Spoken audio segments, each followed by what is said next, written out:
안녕하십니까. 공병호 TV의 공병호입니다. 부정선거의 유력한 증거 가운데 하나가 이른바 교차투표입니다. 같은 지역의 유권자가 정치적으로 서로 다른 성향의 그런 후보를 선택하는 경우는 선거 조작을 크게 의심하도록 만드는 그런 사례입니다. 이런 현상이 4.15 총선에서는 전국적으로 발생했습니다. 예를 들어서 4.15 총선 당시에 종로구에는 민주당 이낙연 후보가 미래통합당의 황교안 후보를 1만 7천 표 차로 물리쳤습니다. 조작이 아주 심했던 그런 곳 가운데 하나입니다.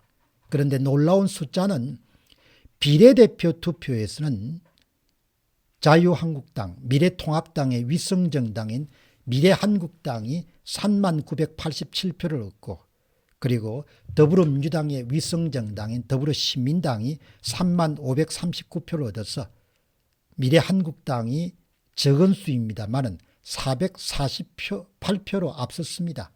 그러니까 여기서도 비례대표에서도 조작이 있었음에도 불구하고 미래한국당이 448표로 앞섰다는 것은 아주 전형적인 교차투표입니다.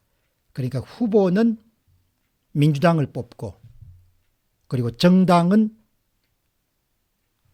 미래통합당의 위성정당인 미래한국당을 뽑은 납득할 수 없는 결과가 나온 겁니다.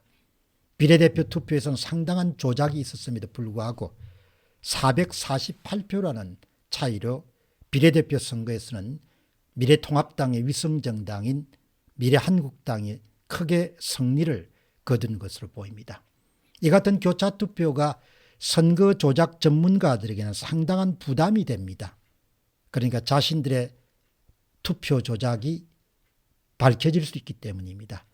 예를 들어 3구 대선에서 대통령 후보 정당별 지지도와 국회의원 보궐선거 지지도가 크게 다르면은 사람들은 아하, 이번에도 저 친구들이 선거를 조작했구나, 그런 볼멘 소리가 튀어나올 수밖에 없습니다. 종로구는 이낙연 후보의 자진 사퇴로 보궐선거가 실시되었습니다. 그러나 더불어민주당은 종로구에 후보를 내지 않았습니다.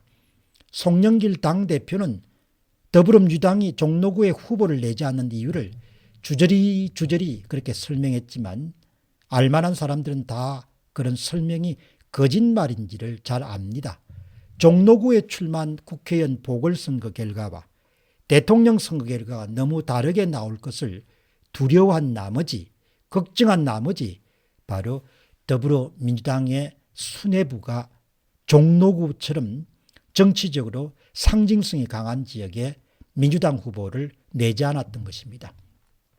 선거 조작 전문가들의 우려를 아마도 받아들여 가지고 정치적으로 상징성이 강한 곳이지만 민주당은 종로구에 후보를 내지 않았습니다. 더불어민주당의 후보를 내지 않은 이유를 웬만한 세상 사람들은 다 압니다.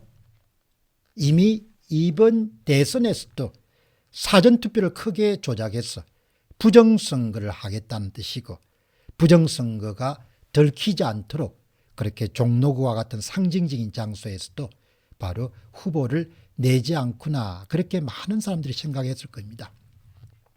민주당의 교차투표, 부정선거의 의혹을 제공하는 그런 결과를 두려워해서 후보를 내지 않았지만, 그럼에도 불구하고 다행스럽게 비교할 수 있는 방법은 얼마든지 있습니다. 우선 서초구 보궐선거입니다. 윤석열 후보의 득표율은 64.6%입니다. 그러나 서초갑의 조은희 후보의 득표율은 71.6%입니다. 그 차이가 무려 7% 정도 납니다. 그러니까 서초갑의 국민의힘의 후보는 71.6%를 얻었지만 놀랍게도 대한민국에서 가장 보수 성향이 강한 장소 가운데 하나인 서초구에서는 윤 후보가 7%나 작은 64.6%를 얻은 겁니다. 이런 결과가 나오기가 무척 힘듭니다. 거의 정상적인 그런 투표라면은, 조작이 없는 경우라면 윤석열 후보의 득표율과 서초갑의 보궐선거에 출마한 국민의힘의 조은희 후보의 득표율은 오차 범위인 1에서 3% 정도 안에 아마 격차가 머물러야 될 것입니다. 7%가 나올 수가 없는 겁니다. 이런 것을 우리가 통계적 변칙이다 이렇게 부릅니다. 조작이 있기 때문에 발생한 그런 현상이다 이렇게 해석할 수 있습니다. 서초구의 사전투표 득표율에서 윤석열 후보가 이재명 후보에게 패배했습니다. 여러분 상상 가능합니까? 대한민국의 아주 보수적인 서초구에서 부자가 많이 사는 그런 서초구에서 사전투표에서 윤석열 후보가 패배한 겁니다. 얼마나 많은 사전투표를 조작했으면 대한민국에서 부자가 많이 사는 동네로 꼽히는 서초구에서 윤석열 후보가 패배하겠습니까? 참고로 서초구에서 이재명 후보는 사전투표 득표율 빼기 당일 투표 득표율이 플러스 11.08%입니다. 반면에 윤석열 후보는 사전투표 득표율 빼기 당일 투표 득표율이 마이너스 9.96%입니다. 쉽게 이야기해서 바로 사전투표에서 엄청난 조작을 한 겁니다. 다음은 안성 보궐선거입니다. 윤석열 후보의 득표율은 46.7%입니다. 안성의 김학용 후보의 득표율, 그러니까 국민의힘의 추천을 받은 그런 김학용 득표율은 52.6%입니다. 무려 차이가 5.9%나 됩니다. 한마디로 말이 되지 않는 결과입니다. 간단하게 이야기하면 유권자들은 통상 일반적으로 대통령 선거 후보와 같은 성향의 국회의원을 뽑게 됩니다. 이것도 결국은 윤석열 후보에게 강한 사전투표 조작이 있었다는 것이죠. 인위적으로 이재명 후보 쪽에 표를 몰아주는, 평균적으로 사전투표 득표율의 20% 정도를 조작한 겁니다. 다음은 청주 상당구입니다. 윤석열 후보의 득표율이 48.8%입니다. 보궐선거에 국민의힘 후보로 출마한 정우택 후보가 55%를 얻었습니다. 양격차가 6.2%입니다. 이렇게 큰 격차가 나올 수가 없는 겁니다. 아주 커야 3%를 넘을 수가 없는 겁니다. 결국은 추정치를 살펴보게 되면 사전투표에서만 사전투표 득표율의 20%, 약 326만 표를 조작한 것으로 보입니다. 이 수치는 4.15 총선 당시 이용식 건국대 의료교수의 추정치인 360만 표 이상의 부정투표지 투입과 그리고 34만 표 정도의 투표지 분류기 조작, 이렇게 총 400만 정도의 위조투표지 규모하고 비슷합니다.